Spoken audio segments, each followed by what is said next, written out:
Hello everyone, welcome to my new video. Guys, তোমরা তো জানো আমি বেশি সোশ্যাল মিডিয়ায় অ্যাক্টিভ থাকি না।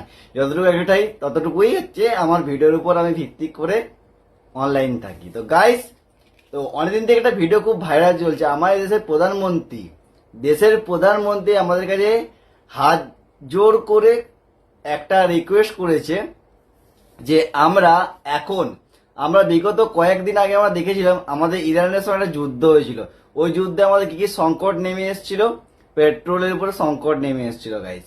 তো গাইস, সেই সংকটের সময় বা এখন সংকট পেরিয়ে গেছে, কিন্তু সংকট পেরিয়ে যাওয়ার পর গরিব মানুষদেরকে গ্যাস কিনতে প্রচন্ড পরিমাণে প্রবলেম হচ্ছে।